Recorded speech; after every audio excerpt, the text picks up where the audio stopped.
world Ron Clewer is. Fill us in on yourself. Where'd you grow up? Where'd you go to high school? What's your background?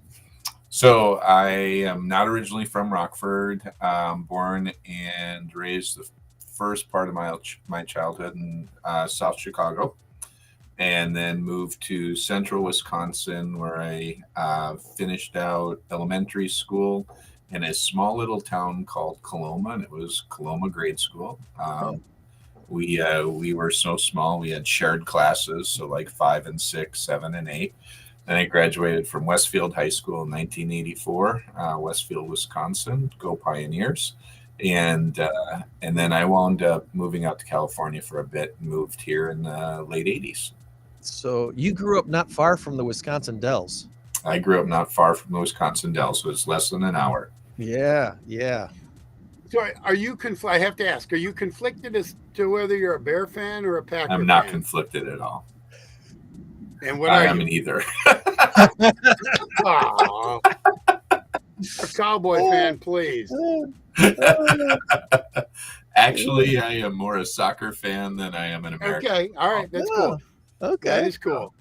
I like soccer. My kids all played soccer in high school and in college, and I did my share of running along the sidelines with the yellow, with the flag thing, sideline marker, sideline judge is what I was. So, Those fun sideline markers. Yeah, get your own workout.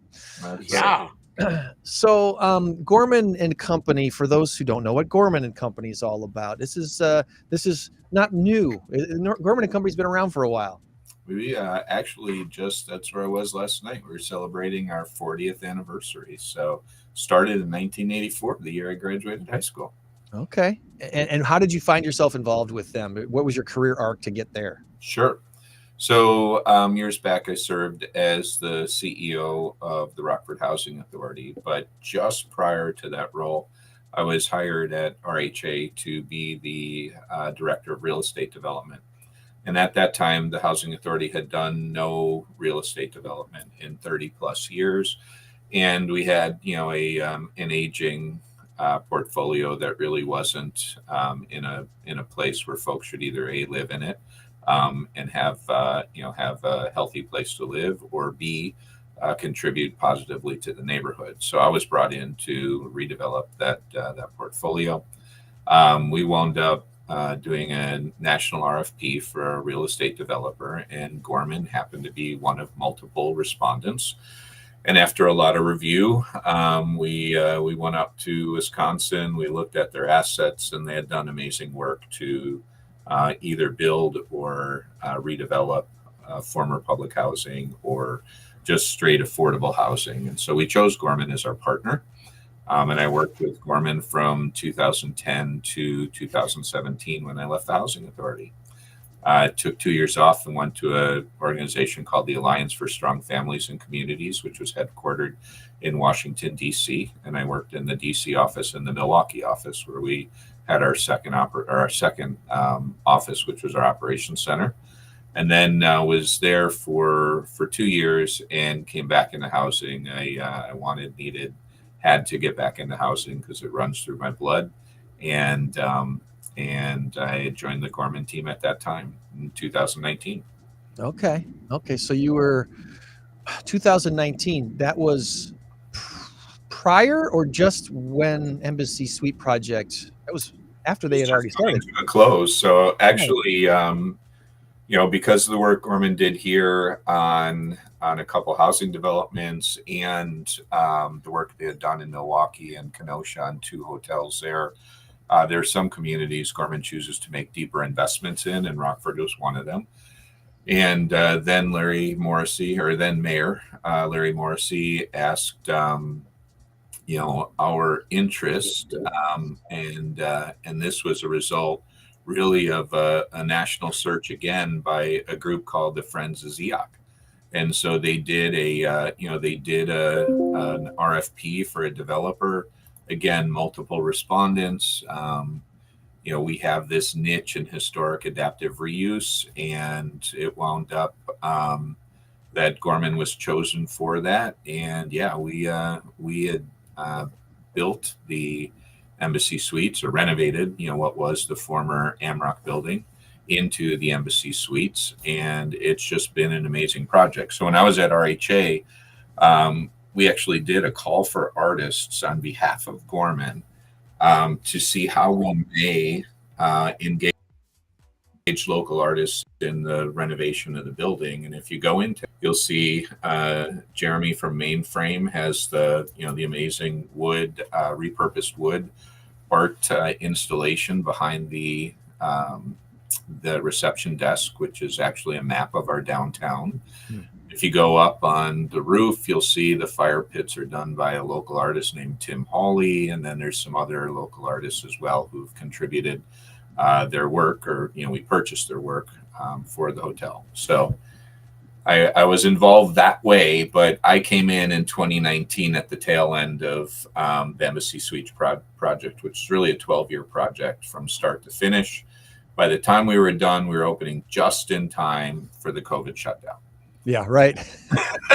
So our grand opening was supposed to be April 1st, and on March 17th, they shut down hotels, and you couldn't stay in a hotel.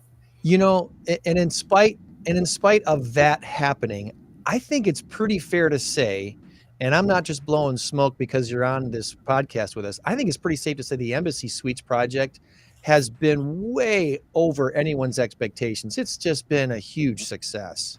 Yeah, I was reminded last night as we were celebrating our 40th and spending time with my colleagues that 2 years ago, for the first time, Embassy hit the leading Embassy Suites in the entire nation.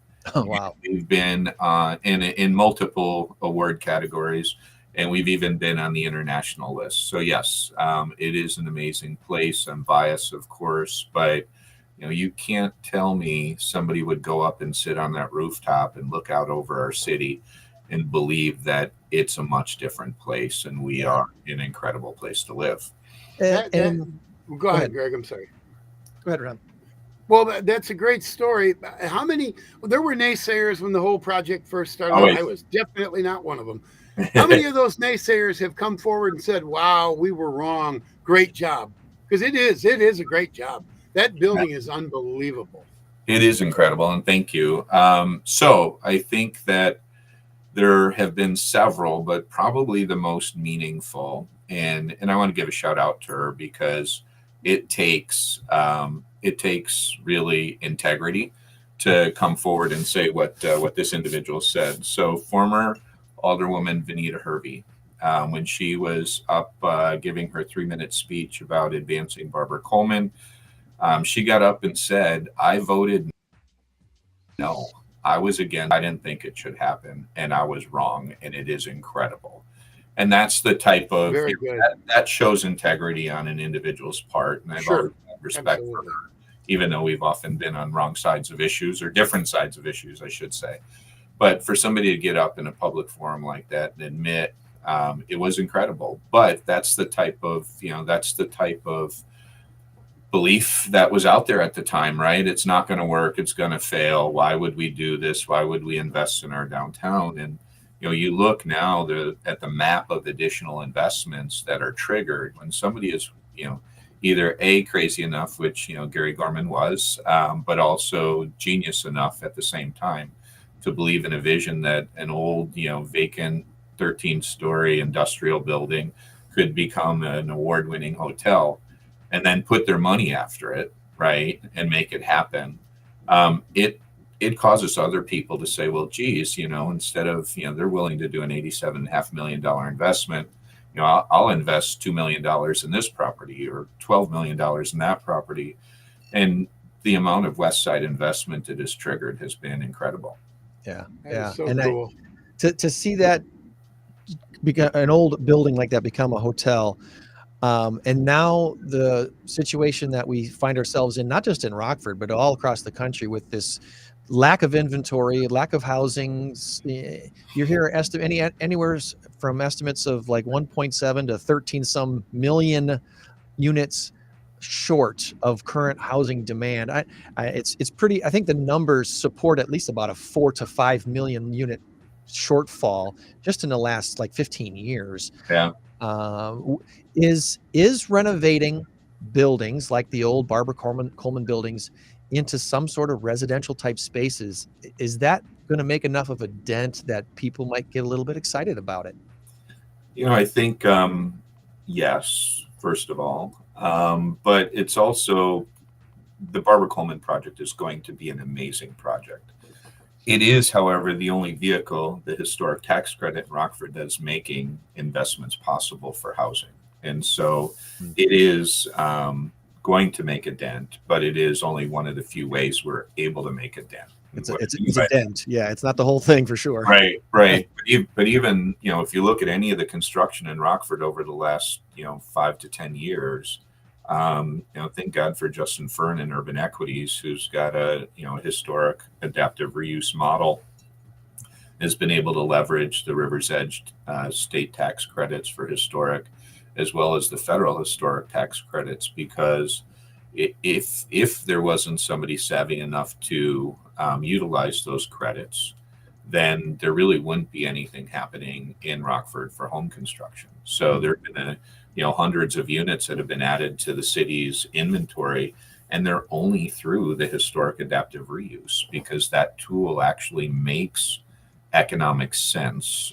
Without it, you're seeing no real new construction, although Justin did do the one building there just on South Main north of the embassy. But that really is an anomaly, and you don't really see those. It was 30 units, not 300 units or 3,000 units, which we're actually locally, arguably 5,000 plus units behind in inventory, and it all depends on what stratus of household you're looking at, whether it's low income households or high income households, which most wouldn't recognize. But we have a significant shortfall of housing for those individuals who are able and willing to spend $400,000 or more on a house. We don't have the inventory there either. No. The looks on people's faces when I tell them we could build 1,000 houses today and they'd all be sold and moved into in a month, Yep. Because we have that kind of demand. And they're like, here in Rockford? Yeah, here in Rockford, all across the country too. But mid-sized cities like Rockford across the country sometimes get overlooked in a lot of this stuff. But my goodness, when you take a look at cost of living and all the other aspects that have come into where people are comfortable living and what they want, we've got it here in Rockford. We just need to shine a light on a little bit better. You got to flaunt it a little more. Yeah. And I think repurposing old buildings. I know Gary Anderson, I heard him give a talk about a lot of these old buildings and his great frustration, how many of them have already been torn down that could have been repurposed into useful, maybe even residential buildings. Let's not let any more of them go. And he named a whole bunch of different buildings around the city that he would love to see repurposed. He said, all right, we've got Embassy Suites now. We can see that this is viable. This works. The project now on the river there, the whole Barbara Coleman project, how long are you thinking this is going to take before there's actually people doing commerce and living in that space? I think we've heard in the media they've started phase one, right, and moving forward. Construction on phase one, my understanding is likely a 24-month window, and so that could could be 2 years from now. We'll see people living in there. Wow. But one of the challenges, regardless of all the stuff going on in the media, is we just don't have a workforce either to build it, right? And so that's the other piece. We have a housing shortage and we have a labor shortage, and so trying to find an appropriate workforce that's going to be able to complete that on time, I know, is a challenge for every developer. We have a project coming up, and you really have to beat the streets, so to speak, to get people signed up and contracted to do the work, not because they don't want to, but because there's so much work elsewhere and in our region for just a small amount of workforce, and so we also need to increase that workforce. Is there, are you hearing anything? This might be a question for someone completely different. I don't know, but I'm thinking internships and apprenticeships for electrical and plumbing and construction and all that sort of stuff. Where, hey, you wanna get out of high school and get schooling while being paid, there's got to be opportunities out there, and we need to start shining a light on those places, those opportunities too. Oh, absolutely. I think RPS actually, as part of their career, college and career academies, has done a great deal more over the last several years in the trade space, right? For a long time, there was this push that everybody had to go off to college and become a doctor, a lawyer, or, a scientist of some sort or something, not recognizing the great living that a tradesman can make as an electrician or a carpenter or whatever. And it's really what our community was founded on, is these types of amazing careers. And so it was good to see RPS go back in that direction. Rock Valley, I know, has a relationship with RPS around this. Habitat for Humanity uses high school students to build homes. And so, yes, that's there. Youth Build is out there doing work as well, but we need to put those all on steroids. Yeah. And get a lot more people in the workforce.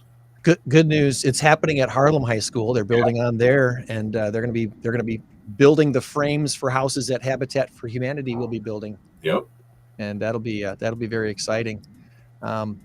Well, is there anything else that you'd like to shine a spotlight on today? We could go on all kinds. I told Tom earlier, I need to have you and I on and maybe a couple other folks to just have like an hour and a half, just open forum on real estate related issues around Rockford sometime. It would be a very informative, I think, for people to plug into that and see what opportunities are currently there and what opportunities should be there that we should be, trying to find solutions for. But for the purpose of this today, is there anything we didn't ask you about that you'd like to let us know before we let you go?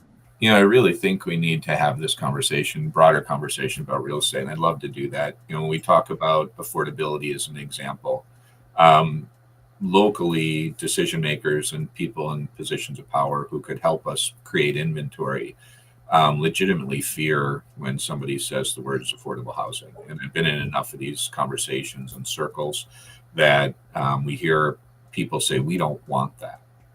And what they're affordable, and they think disposable, and that's not right. Exactly. It's like, no, we need to have high quality housing that's healthy for people to live in. It needs to be affordable to folks across all different income spectrums. And so it often gets lost in this discussion of describe what is affordable. We don't have a way to do that. And actually, we do. It just means that you're not going to spend more than 30% of your income on household expenses, whether you're a homeowner or an apartment renter. And because of this lack of inventory and the increase in housing prices and even rent prices, one can look at that as a homeowner and say, this is a rock star market, right? My home is worth so much more than I paid for it, but sell it and try to buy another one. And it's a challenge because there's no inventory. But on the other side, what we're seeing is more than half of our city is what's called housing burdened, meaning they're spending more than 30% of their income, and significant folks are spending more than 50%. And so that becomes a challenge as well. And so creating inventory is important to bringing that amount of the number of folks who are housing burdened down, both on the for sale and the for rent side, because that's what's going to make our stable neighborhoods. So I would love to talk about that and what we might do. We've got to change our model here. Land use restrictions are keeping us from creating inventory. And we've got 7,000 to 10,000 jobs coming to the Rockford area in the next 5 years. If we don't have places for these folks to live, they're going to live somewhere else, and we're going to miss out on an opportunity to grow our community. Yeah, that's a good point. I was, the National Zoning Atlas. Were you the one that turned me onto that? Yeah, we were talking about it. Yep. That the National Zoning Atlas is one of these hopeful partial solutions to our situation, and I don't know if they've gotten how much they've done in the Midwest yet, but this effort to let people know, hey, here's the zoning issues that your community is dealing with and why builders are choosing not to build in your area. What are we going to do about it? And there's the question, Ron, what are we going to do about it? Well, it's interesting. I mean, so Midwest Chicago's actually done some amazing work around allowing accessory dwelling units, allowing duplexes to be built on single family lots. Even, there are communities that are going with up to 6 families on a single family lot. And part of that goes back to those land use regulations, right? Where even here in our city in 2007, 2008, we adopted a new zoning ordinance that increased the minimum lot sizes. So you really can put a 4 to 6 family on a single family lot that is, from the newer regulations, if you will. But try to do that in a single family neighborhood, and I think neighbors are going to go up in arms. But I live in Edgewater, and I've got neighbors down the block living in 4 families and 6 families, and they've lived together this way for decades, and it works. But we've become so fixated on single family that that's the means. And so with our zoning regulations, we've increased the costs of building single family alone. And so being able to get some low density multifamily would be, I think, important. Changing our regulations to allow that, changing our regulations that take away those minimum lot sizes, which are really excessive, and allow us to get back to, again, Edgewater, all these historic neighborhoods west of the river and south of the city are built on small lots and small homes. Even on the east side, you look at the area around Edgebrook; those are small lots, small homes, and they were built that way for a reason, because there needed to be starter homes. Mm-hmm. So we don't really build starter homes anymore. We just build the big ones, right? And those aren't the inventory we need in bulk or in mass. Right. Yeah, the starter home new construction market is non-existent, if not like 1%, maybe. Right. It's crazy low. Well, in most cases, it's illegal to build them under our current zoning code. That's and something's got to change. I know. I think we have some advocates, at least in local government, that are seeing the need for that now and realizing that things have to be done. So, not to say who to vote for, but voting matters. It absolutely does. Ask people who are running for office what they think about the housing situation and the lack of inventory and zoning laws, because some people running for office might be thinking about it, but they might not be thinking about it. So bring it up. Let them know that it's on your mind. I know it's on mine. I don't know what the solution is, other than to maybe tweak some of these zoning laws. And who was it this week was telling me that, or you were telling me when we were chatting earlier this week, it used to be about $17,000 right up front for a builder requirements to build a new house. Now it's up to like 28,000 just on these required things that the builder can't get around. Yeah, when I was with William Charles years back, and the city was looking at updating its zoning ordinance, and at the time I understood why. Like, we were building a lot of really cheap and not attractive looking housing, and it wasn't what we needed to do, right? And so affordable, as you said, isn't disposable, and so there was concerns about that. So there's a big shift, though, that increased minimum lot sizes, that increased, the facade limitations for brick and windows and all these other things. And back at that time, we did an analysis and sent a memo off to the city, which I have on my Substack posts. But it showed the math that you're creating an extra expense of $17,000 per household, a single family house, just to accommodate these new land use regulations. And we did the math again here about 2 months ago. It's $28,000 in today's numbers, and I think that's why we are not seeing homes being built in Rockford. If you look at the permit trends, Habitat is our biggest developer in the city of Rockford. Do you have a link somewhere to your Substack that I can copy and paste? It's just substack.com and Ron Clewer, but I'm happy to send it to you, Greg. I actually was working on my article this morning for today. I get conflicted on what way do I want to go sometimes, because there's so many stories to write. Right. Actually, I'm focused. I'm going to stay focused on the connection between health and housing. And while I'll continue to beat the drum about the need for inventory and how do we improve our land use regulations, not doing that. When you look in the city of Rockford, in the last article I posted, which actually was just about 2.5 weeks ago, the connection between poor quality housing. So this is old housing that's becoming blighted and not really being renovated, and illness. So things like asthma and even mental health are tracked back to the quality of the house an individual lives in. And so, there are so many variables in a home that can either help you live a healthy life or unfortunately contribute to high medical costs and create more problems. And we were in a meeting, a group of us, last week, and this is an initiative that's going to be coming out here in the next several months. So I'll refrain from saying what it is yet because it's another organization. I don't want to burst their bubble. But we were looking at this map that they created, a heat map, and the heat map was identifying those neighborhoods in the city of Rockford that are neighborhoods of success, right? Which most of them are on the northeast side. And they say most because there are also neighborhoods of challenge on the northeast side. And so it was neighborhoods of success, neighborhood of challenge, and neighborhoods of significant challenges. And so, significant challenges and challenges were identified as purple and teal green, respectively. When you looked at the map of the city and you saw 70+% of our neighborhoods fell into those two categories, that's a challenge. And how do we continue to keep our neighborhoods vibrant and great places to live and work and have fun?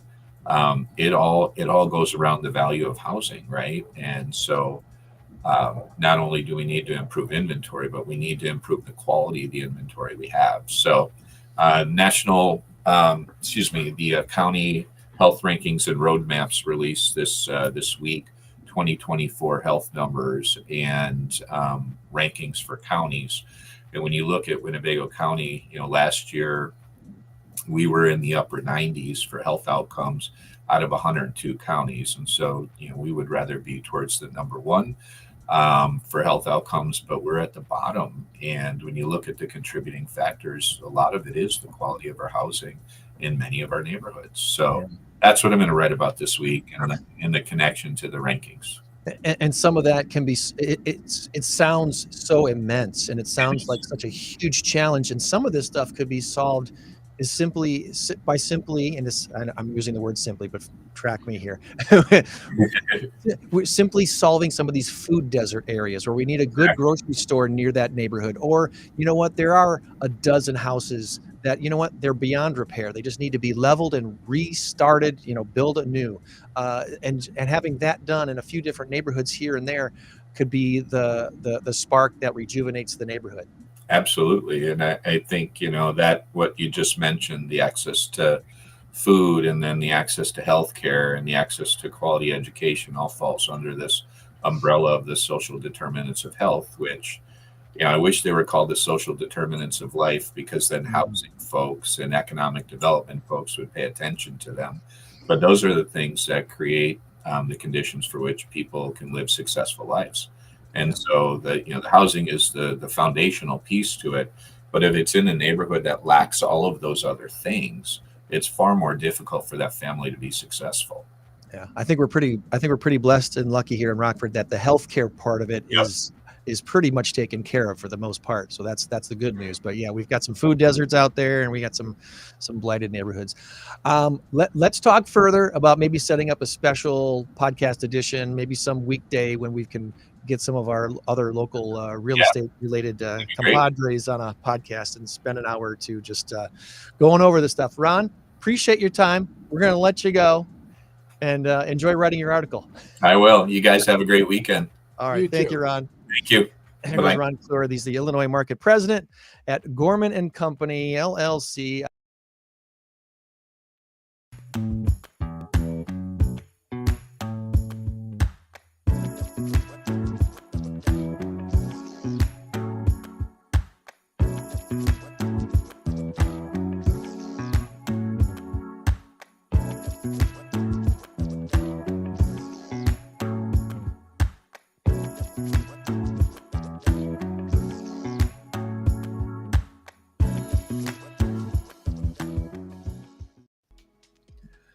Welcome to our podcast today, which we are calling How Down Payment Assistance Can Help You Buy a Home. My name is Greg Saunders, and over there now on the other side of the screen is Jess Rielly from ENVOY Mortgage. How you doing, Jess? Hey, Greg, I'm good. How are you?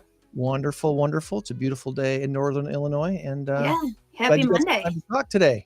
Yes, absolutely. Well, as we get started, we want people to know they are welcome to share in the comments their questions, and we'd love to hear where you are listening and watching from today, even if it's not in Illinois. Let us know where you are at, where you're from, and the number one thing, if you have any questions for us today, and if we don't get to those questions during our live portion of recording this, we'll try our best to get to them afterwards as well. But we really pride ourselves on being able to help our clients get the best outcomes possible. And sometimes that's fairly simple and easy to do, and a lot of times it's very difficult to do. So we're going to talk about some of that stuff here today on this podcast. So feel free to put in the comments where you are listening and watching from, and we're going to hang out here as we do this, record this live. Not everyone likes to do this, Jess. So I applaud you for doing this with me in this format. Oh, yeah. Hey, anytime I get to talk to you, Greg, I'm happy. Appreciate that. This doesn't scare me. I think it's fun, and hopefully we get some interactions too. If we get questions going and stuff, I think it would just make it awesome and valuable. Well, we do have some folks also. I did get the Instagram feed to work, so we got some Instagram folks that can watch as well. And if you put your comments, questions there, I'll try my best to see them. Those won't pop up on my screen like other ones will. So you got a lot to look at. You're like checking screens. There's a lot.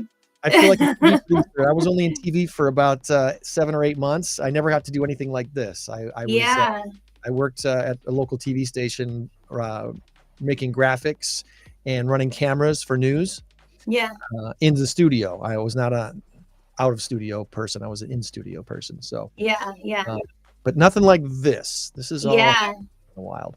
I got the easy job. I just gotta look at you and you tell me what you're seeing and what questions are coming up. And well, let's start with the most difficult question of all, Jessica Rielly. Who are you? Where'd you grow up, and how'd you find yourself in the mortgage lending business? Yeah. So, okay, boy, let me start with, I went to NIU and I got a degree in business. I have been in the Rockford area my entire life. I never really left. So I grew up here. Even when I went to NIU, I commuted. I was working while going to college, and graduated in 2010, which didn't used to be. Where did you go to? Let's not miss the high school. What'd you say? Which high school did you go to? I went to Harlem. Harlem. Okay, you're a Harlem Husky. All Harlem right. Husky. Harlem Husky, NIU Husky. I've just been a Husky my whole life. So then was commuting when I went to NIU a little bit. Actually, I finished up at the NIU Rockford campus, which was fun because our class sizes were really small. So if you don't know about NIU Rockford, or if you haven't explored that as a college option, it was awesome.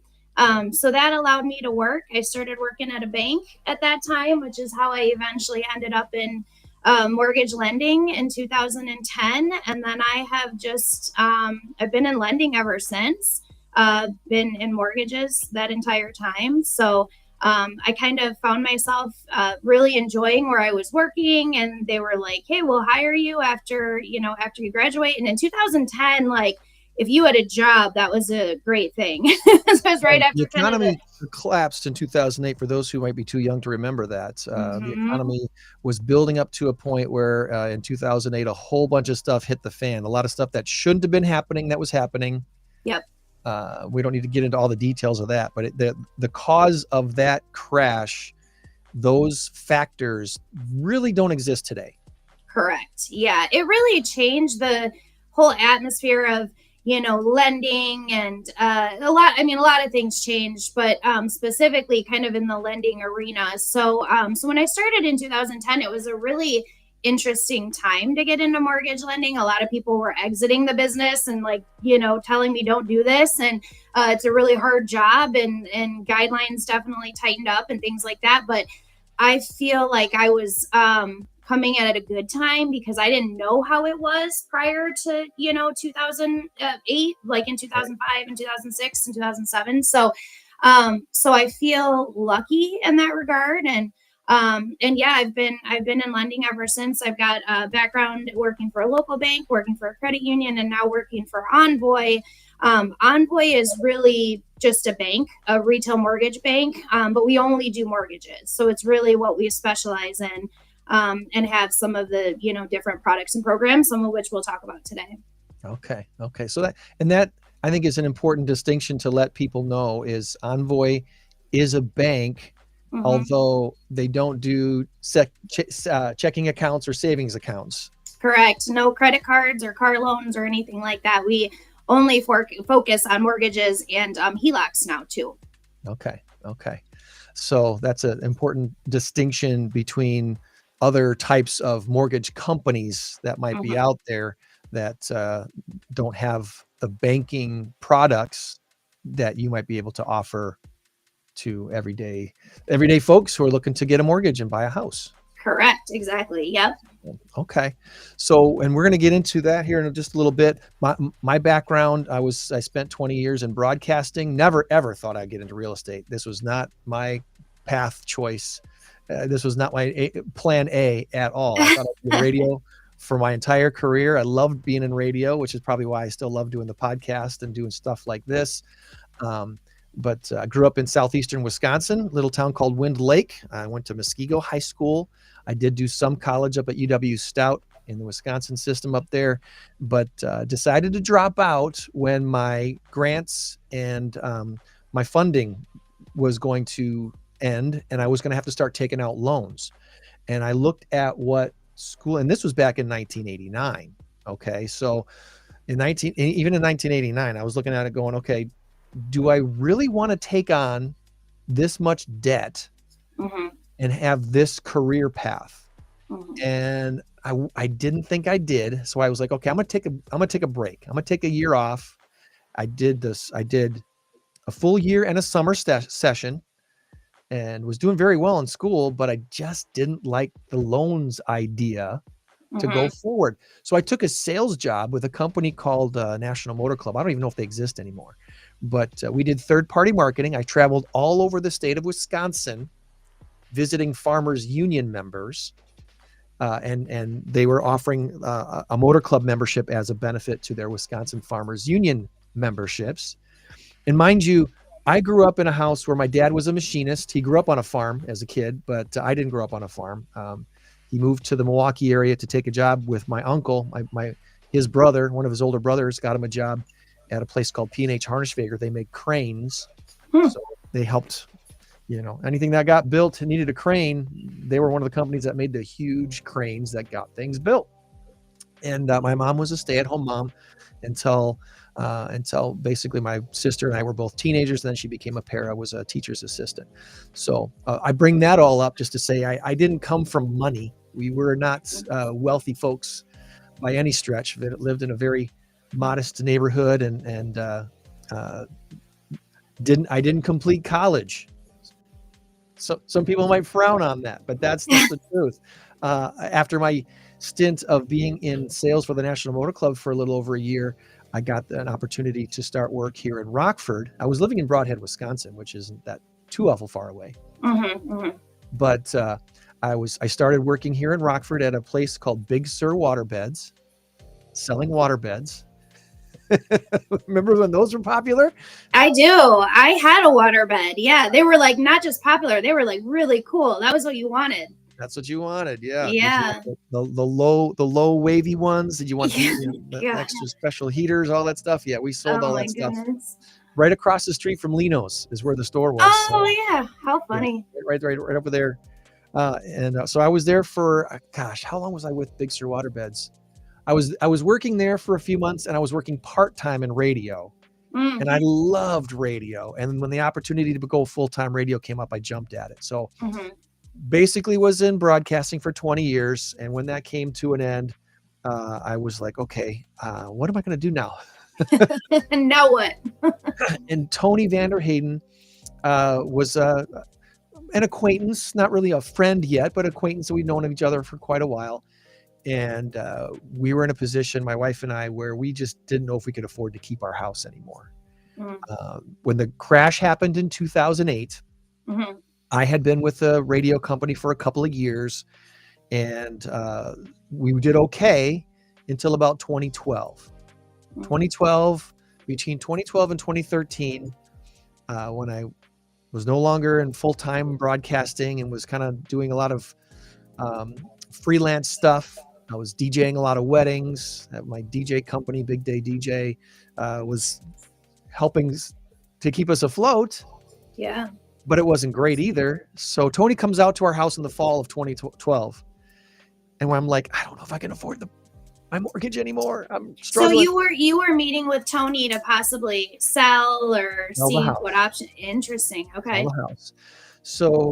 So Tony sits down with us and says to my wife and I, you know what?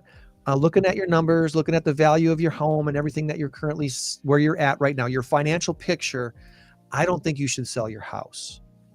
I think you should keep fighting, keep going forward, see what else comes up for you. But I don't think it's a good time for you to sell your house yet. This is a realtor who I'm talking to, okay?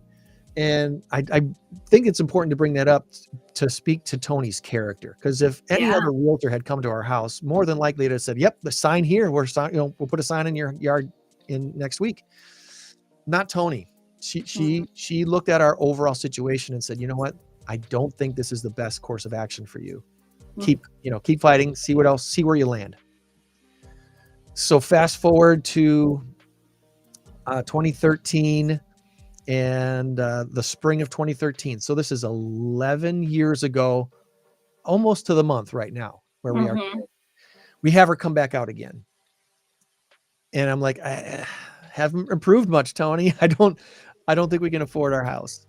And she goes, well, you know what, Greg, your personality is very similar to my buyer specialist, Laura's personality. I think you'd work really well with buyers. Would you consider getting into real estate?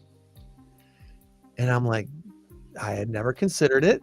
But if you say I could shadow Laura for a couple days and see what she does, I got nothing to lose. Yeah. What were you doing at that time? Were you mostly just doing like your DJing and stuff? I was DJing weddings. Yeah. I was substitute teaching. So all different, anything. Yeah. So this would have been in June of 2013. Okay. So nearly 11 years, very close to. Spent a couple of days with Laura, and I was like, I could do this. This looks good, fulfilling. She loves what she does, helping people buy homes, and a lot of times it's their first home. Yeah. This is a fulfilling career to try. So I dropped everything. I enrolled in the classes at the real estate office here in Rockford, and I became Tony's assistant. So from July to September of 2013, I was Tony's assistant, weekdays, taking classes when they were available, and I got my license in September and closed my first house in November 1st of 2013. That's my birthday.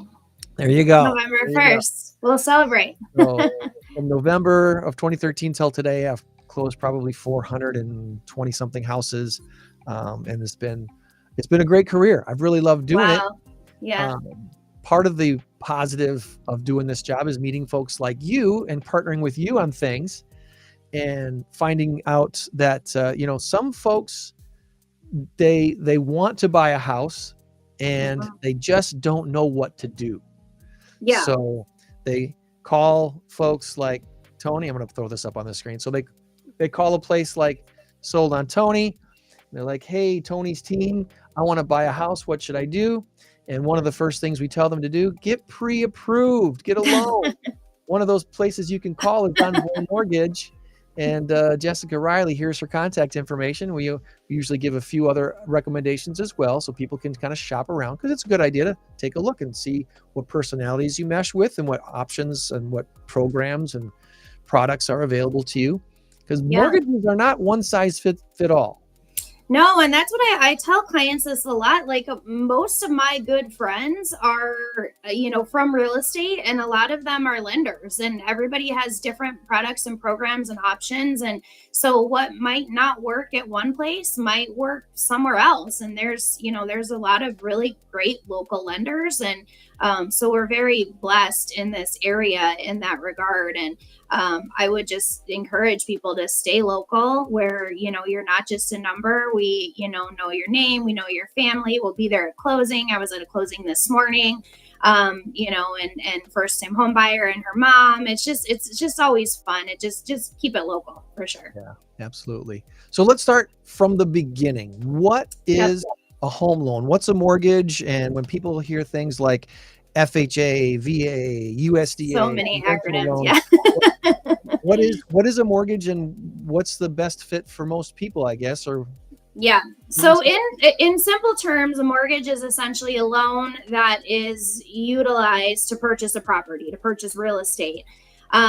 So I guess the place to start is just with contacting a local lender once you make that decision that you want to buy a house. And even before then, it's a good idea to take some action and take some steps towards improving your situation. So that might be different for everybody, but that might mean, working to save up some money, which we're going to kind of get into some grant options and things like that later. But, saving, never a bad idea anyways. Even if you don't need the money for closing, have some money set aside in case of an emergency. Credit is looked at. So obviously it's important to, pay your bills on time, make sure you're not having late payments, manage things like your credit cards responsibly. And then obviously you want to have a secure, job. You want to be employed and have a history of that employment and that income. So once you feel like you're in a good position, or even if you're not, you're just like, I don't really know what I need to do, I don't know where to start. Contacting a local lender is definitely the first step. So then we can kind of wrap our arms around your financial situation.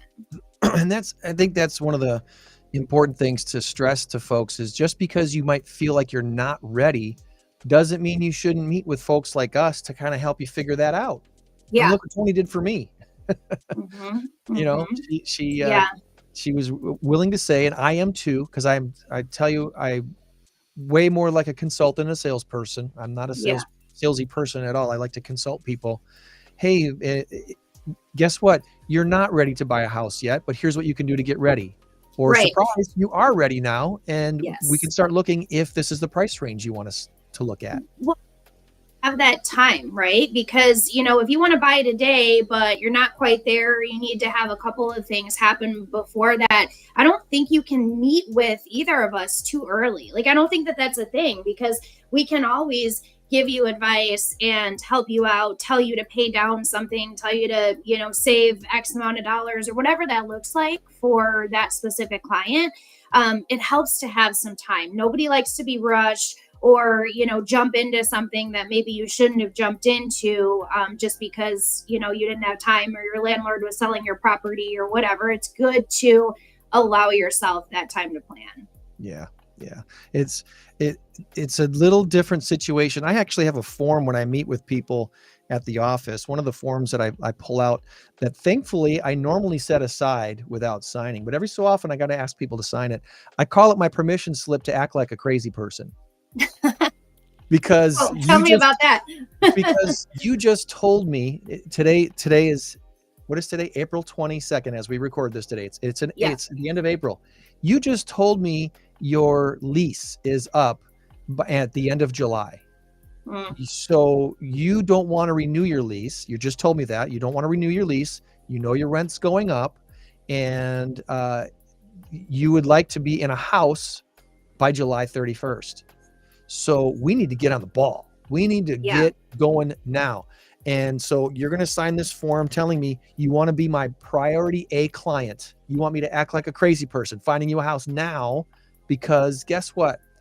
We might find you a house in 2 weeks and you might love it. And 5 or 10 other people might also love that house. You might not win that first offer you write. Yeah. And the second house might happen the same way. It might be the third or fourth or fifth time that we write an offer before we find the house that you actually get under contract. And how long is that going to take? I don't have a crystal ball. I can't tell you that. Right. So we're going to find you a house.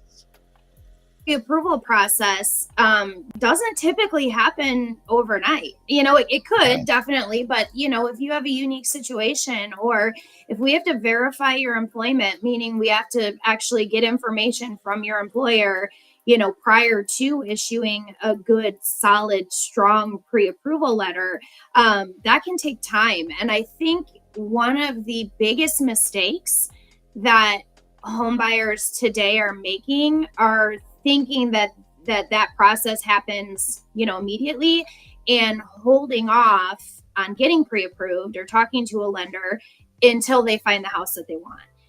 And unfortunately, by that time, it's too late, because, obviously we have a lot of buyers right now in the market, and inventory is low, so not a ton of homes available. And when a house comes on the market, if it's priced right and it's, in the area that the borrower's looking in or whatever, there's a very real chance that it could already have offers on it. And if that's when someone decides to apply, and get their paperwork together, it might already be sold by the time that, that letter is actually in place. So I would say in today's market, that's one of the biggest mistakes that people are making, is waiting until they find the property to talk to a lender. Not afraid to say it happens quite oftenly that a new client that we start looking at homes with, most of the time has to lose out at least on one offer before they start to actually take my professional consultation advice on what to do with that offer. Because I think and I get it, I'm that way too. I interact with salespeople and I feel sold on things sometimes, and I'd rather not feel sold on things. I want to feel like I made a decision that benefited me more than my salesperson that help me make that decision. I mean, that's what we like to do. So when I'm telling people that have just told me how much they love this house, okay, so let's pretend that we're playing poker.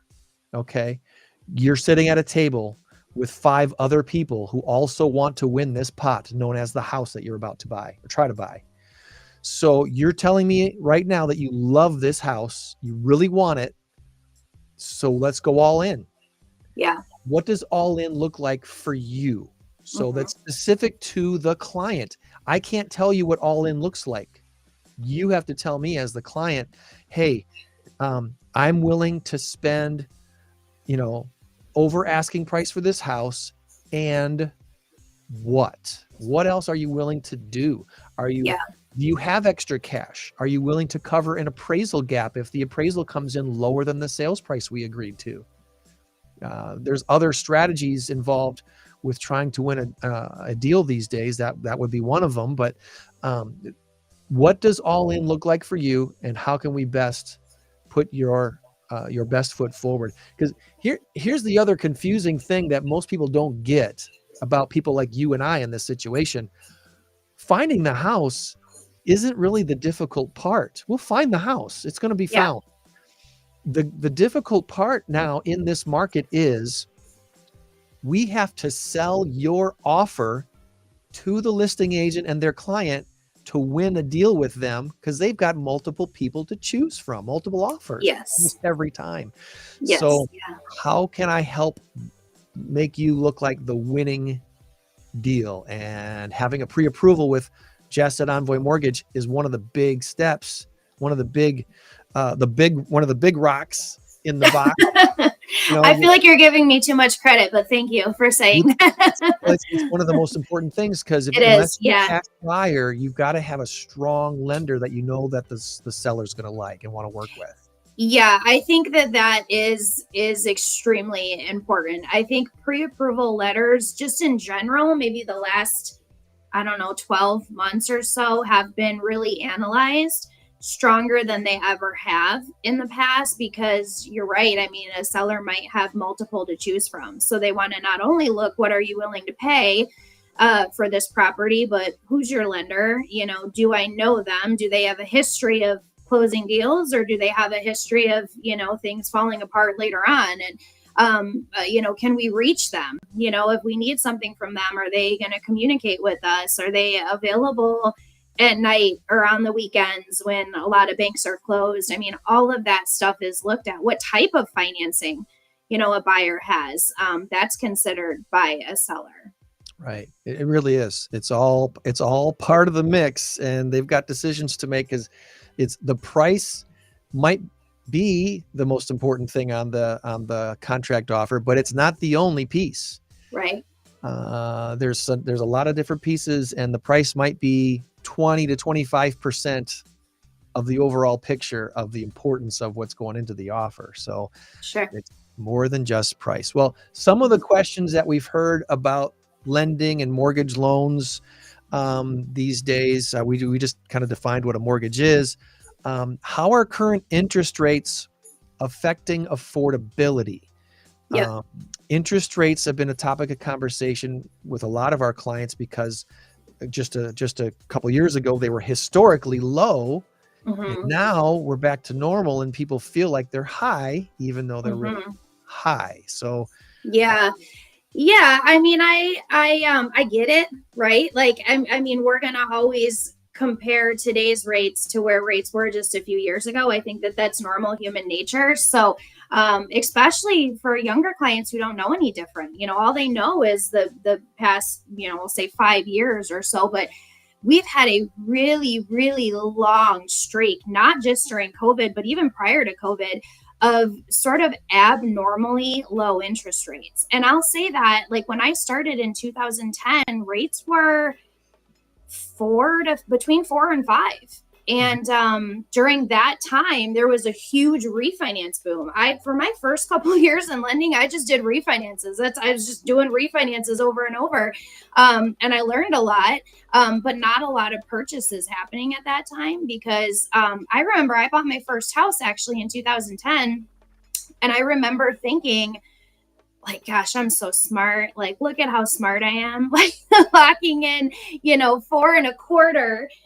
Because interest rates have never been this low. They're never going to go lower than 4.25%. And I refinanced that loan, and once they dropped below that. So even going back further, again, going back to 2010, which is when I started in the business, they've sort of been abnormally low. And then during, the COVID years, I'll call them 2020 and 2021, early part of 2022, they were just, at levels that I don't know that we'll ever see again.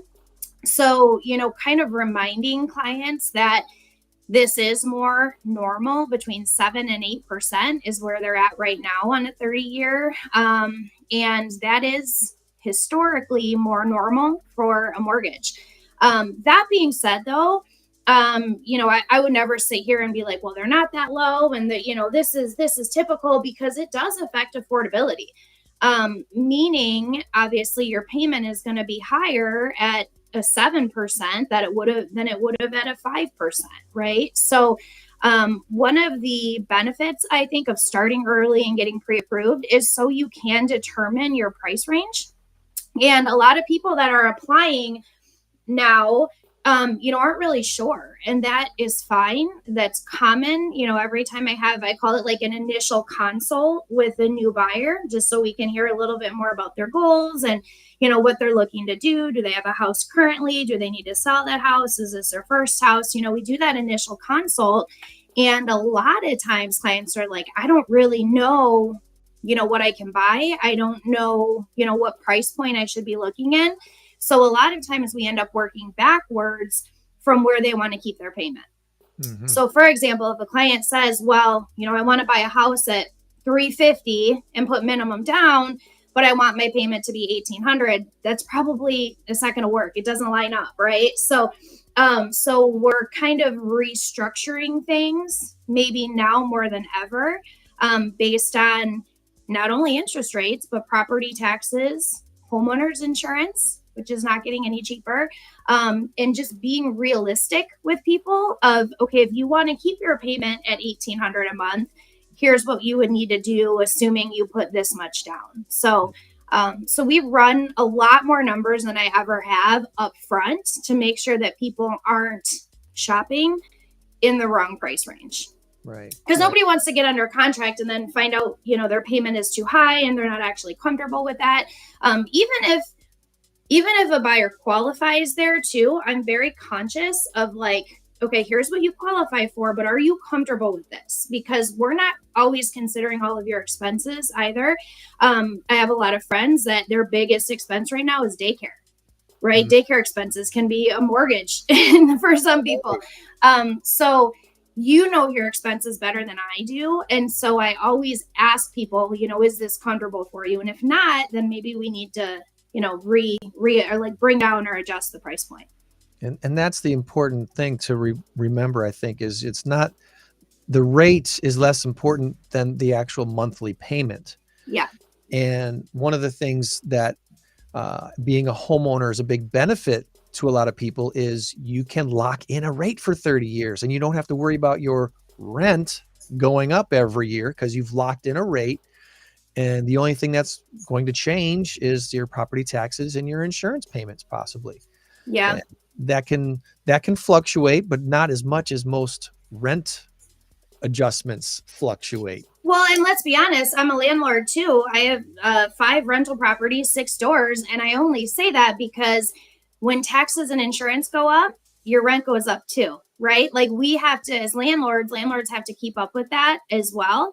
And, those things have not been going down. And that's why I think you've seen a lot of rental increases as well, as to keep up the cost of some of those things. Yeah. That's important to know. Sticking on the interest rate theme here, do you foresee interest rates rising or falling in the coming months? And do you think it's, is it important to lock in a rate now? Is there a buy down option that some people should consider? What's the act right now? What's lots to cover. Yeah. So I think this will be an interesting year for rates. I think in the past, prior to a couple of the more recent reports coming out, like the inflation, the CPI report, I think people really felt strongly that rates were going to come down this year. I had a lot of people that really held that belief and would talk about rates coming down and refinancing at that point. And I don't personally see them coming down significantly in the short term, meaning, probably this year. Mortgage interest rates are very closely tied to inflation. And if inflation is going up or not going down like the Federal Reserve wants it to, interest rates are not going to come down. So when inflation gets to a point where the feds believe, okay, things are getting better, things are getting more under control, only at that point do I see interest rates coming down. So I only say that because I would encourage people to kind of consider that. I think I talked to a client actually this week that last year when interest rates started to go up and they were, 6%, they held off. They're like, oh, we're going to wait. Interest rates are going up. We're going to hold off. And, now they're looking at 7 and they're like, gosh, I wish we wouldn't have waited. And that's what I fear for people is, if you are going to wait until interest rates come down, just understand that might not be for some time. And then on the same side of that, when interest rates finally do start to come down, I think we will see a flood of home buyers look to enter the market, right? People who did decide to hold off, which can drive prices up, right? The more competition out there, it's going to bring prices up. So, waiting might not be in your best interest. No. Now, that being said, ENVOY specifically has programs to combat the interest rates, not necessarily combat because the rates are where they are, but to allow you to have a lower payment for the first few years of your mortgage in order to keep your payment more affordable in the short term and hopefully get you to a point where you can refinance. Even if you don't, it is a fixed interest rate mortgage. So we have what's called a temporary interest rate buy down that can be seller funded for either 1, 2, or 3 years. And what that means is you need to get a seller credit in order to utilize these programs. And it would keep your interest rate 1, 2, or 3 points lower for those first few years. So this equates to hundreds of dollars monthly that a client can save, that a new homeowner can save by using the temporary buy down program, and typically thousands of dollars throughout the first few years. And Now, then that rate will go up on a scheduled time. Correct. So for example, I'll just use a quick example, the 2-1 interest rate buy down. If the rate that the borrower qualifies for is 7%, right? That's the rate today where the borrower qualifies. A 2-1 buy down would be 2 points lower for the first year. So that client would start out at 5 for year 1. Then it would adjust in year 2 to 6%. And then for year 3 through year 30, it would be fixed at 7%. So this is not adjustable rate mortgage. It is a fixed interest rate product. And I think it's also important to know that we qualify that borrower based on the 7%.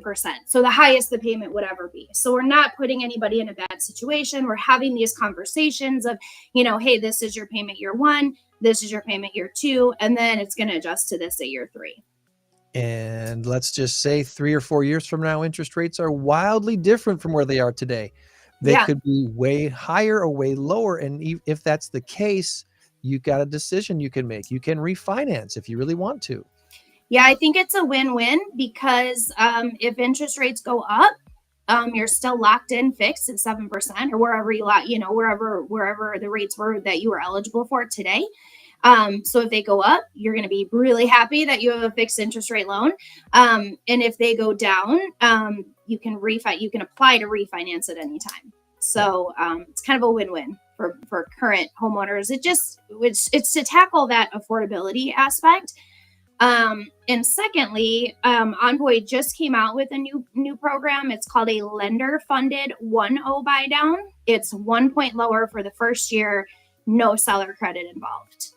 So both of these programs are great options depending on what you can negotiate into your contract, seller credit or no seller credit. Okay. And that's, again, one of those strategy things with your offer is that you can talk with your agent and your loan officer about, is this a smart thing to do? Is this going to help me win a deal? Is it going to help me afford this house if I win the deal? These are all very important questions to answer even before you go looking at houses, really. Right. You want to get this stuff. And that's why it's important too to have those partners who are truly on your side. Your lender should be talking to your realtor, and your realtor should be familiar with your lender, and having these conversations, because utilizing like the seller funded buy down, for example, affects what you're going to offer, right? And you're gonna want to write in a seller credit if you can get that for when you write up your contract. Absolutely. I put in the chat links to our websites, and I want to bring up those real quick so people can see what they find when they click on those links. If you go to the envoymortgage.com/jessica.rielly, this is the page that you're going to find. Jess, it's got Rielly. my full name, Jessica, right? My government name. There you go. Licensed in Illinois and Wisconsin. Got a little backstory going on here. The different loan types, loan process, mortgage calculators, frequently asked questions, all that stuff. A bunch of reviews as well, and explanation of the Envoy business so you can understand what Envoy is all about. My website that I'd like to send people to is greg.northernillinoishomesearch.com.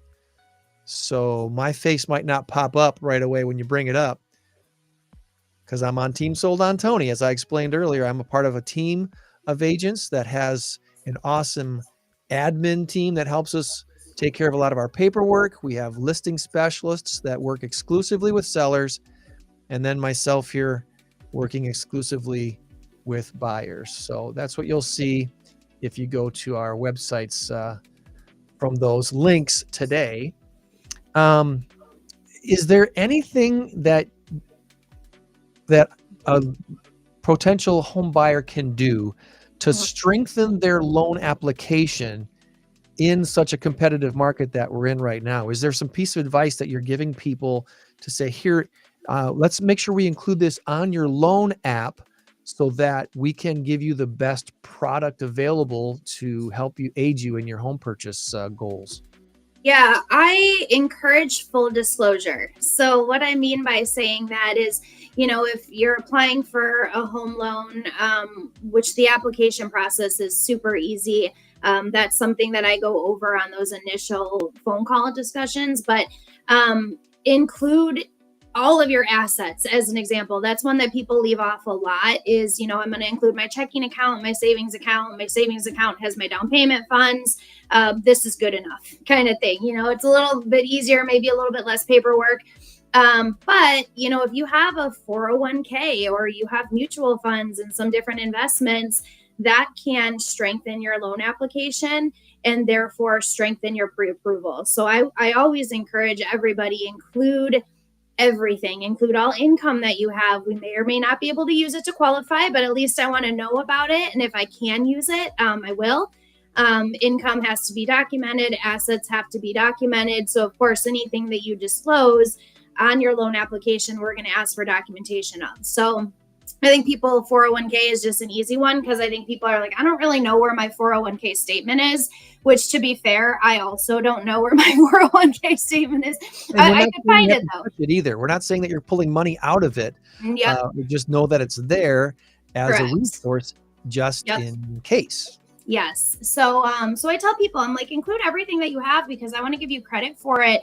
401k, just like Greg said, if you are not using it to actually purchase the property, that's okay. If you're not pulling any money out of it, it's still counted towards what's called reserves.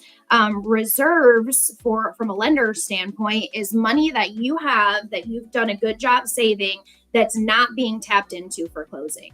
And having reserves can really strengthen a file, especially if you don't have super high credit or if you're putting less money down. Adding reserves can definitely strengthen your file. So yeah, just be honest, be transparent with your lender, and that really helps in terms of qualifying. And then we don't have to ask so many questions, but a lot of times I'm like, do you have any other accounts or investments? And they're like, oh yeah, I have this 401k. I'm like, let's add that in, give me a statement for that. Strengthen your application, make it look as good as it possibly can. Because you're winning a couple different things. You're winning the best loan product that you can qualify for. And then with your pre-approval letter, you're trying to win a deal with a home seller by beating out other buyers with the best offer that they think they want to accept. Right. So there's a lot of different pieces there. One of the other questions that come up is probably more focused at me than you, but we can both talk about this. In today's market, how quickly do you recommend moving on a property that you find and that I found and I like? What's the timeline to house hunting today? And I think I kind of answered that earlier in the podcast here today about some clients having to lose an offer or two before really taking my advice about going all in on a house they love. The generic look at a real estate transaction is typically between 5 and 7 weeks. So about a month and a half between when you found the house and got it under contract to when you close on the house, get keys, and can take possession. That's very generic. That's not how every transaction goes, but that's how the majority of transactions go when it comes to the real estate market in Northern Illinois, at least in Southern Wisconsin. So in today's market, how quickly do you move on a property that you find? We've been in a speed market for over 2 years, probably closer to 4 years. A speed market meaning houses that are priced right are often sold and pending and under contract in 48 hours or less. That's when you see statistics. There's a statistic called days on market, DOM, and the days on market in the Rockford area has been as low as like 20 days or 18 days. I think at one point, in January, it was down to like 18 days, but that is all properties sold in the previous month. Some of those properties were sitting on the market for months before they finally realized they needed to lower their price because they were asking too much. Right. Other properties were just very poor condition, and it took a long time to find a buyer willing to take on the poor condition of the property. Mm-hmm. And then you have, I would say, the majority of homes that hit the market. They're ready to be sold. They're ready to be lived in, and you can write an offer on them the day that they hit the market and close probably 5 or 6 weeks after that. Yeah. So how quickly do you move on a property that you like? Today. Yeah. Immediately. Today. Immediately. And I think that goes back to planning though, right? Like, gosh, if there's one key to this market, it's planning. It's planning ahead, having your pre-approval in place, knowing what you can afford, knowing what program you're using, looking at houses with your realtor and just knowing all of that ahead of time. If you wait until you find that property, it is too late. Yeah. Yeah. There are other buyers who've been looking for 3, 6, 9 months already. Yeah. There are other buyers who have written 4, 8, 12 offers on houses and keep losing. Right. And now they're ready to go all in because they've finally learned their lesson of Yeah. what that means. So what are you going to do as the first house I got really lucky. I'll say lucky. I got fairly lucky here with one of my most recent clients who was a referral from a past client. So they knew I had worked with a family member, that I had helped them, and it took us a while, but we got the job done. We got them their house and we won them a deal. This particular client saw me as the consultant that I am. Mm-hmm. And when we found the house they loved, they went all in.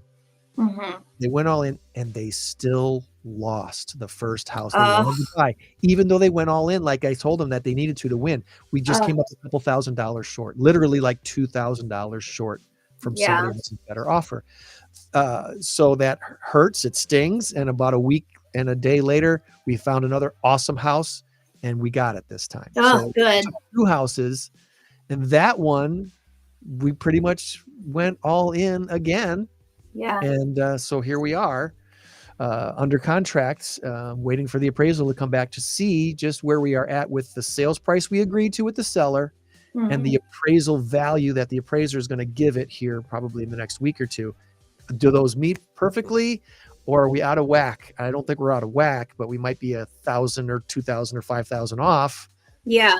And where do we go from there? I think too, it's important to kind of note though that does happen where you don't get the first house or the second house or the third house. And, I said the key to this market is planning, but it's also patience and just kind of understanding that it's okay. And it just means that there's another one that's even better or an even better location.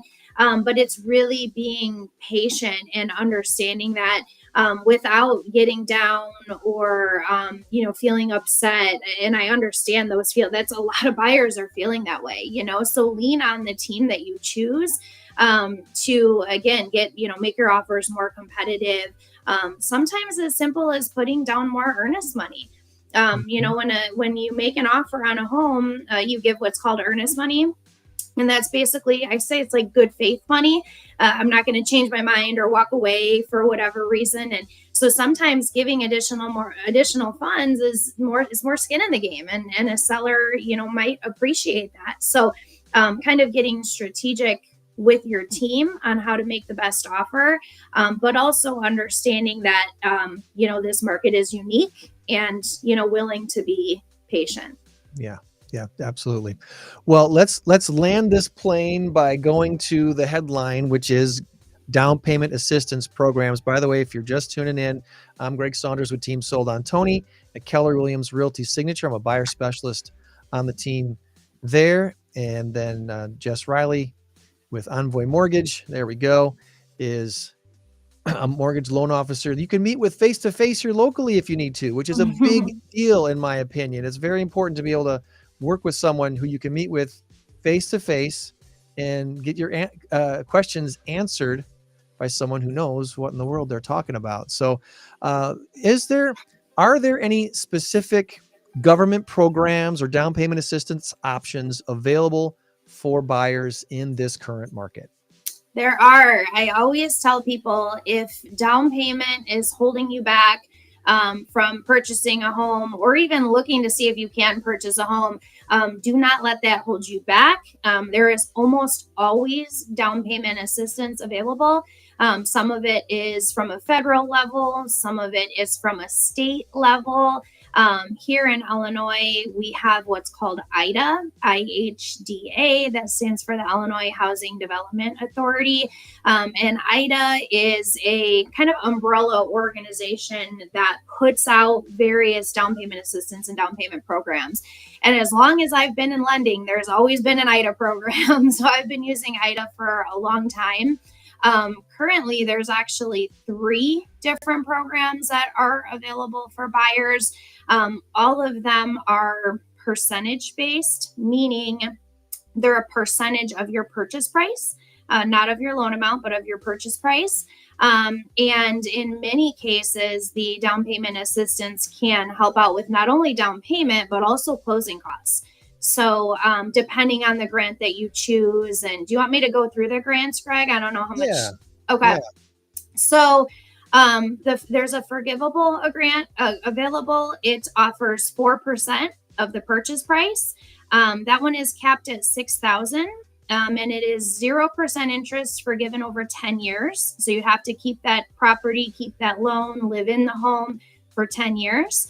If you sell or move out or refinance, let's say in year 5 or anything less than 10, really, you would owe the prorated amount back to IDA. So meaning, if you got $6,000 at closing and you had that home for 5 years instead of 10, you would owe $3,000 back to IDA. You'd have to pay half of it back. Again, it's nice because it's 0% interest. So you're never paying back over and above what was given to you. But the longer you stay there, the more that's forgiven. So that's a forgivable. The second one offers a little bit more. It offers 5% of your purchase price. And this one is with a deferred payment. So what that means is it is repayable in full. It's 0% interest at the end of that loan term, or if you move out of the property. So let's say I bought it as my first house. I now made it into a rental property. When I move out, I would have to pay back the grant that I received at closing. For most people, I have to imagine it's going to be when they sell their property or when they refinance their home loan. That lien or that grant does get attached to their home as a lien. So we'll know about it. It's not something you can hide. But that 5% grant is available up to $7,500. So with $7,500, for a lot of people, that can cover their full down payment. And for some people, cover their down payment and their closing costs. Then the third grant that's available is a 10% grant. So 10% of the purchase price up to $10,000. So there's a $10,000 cap on that.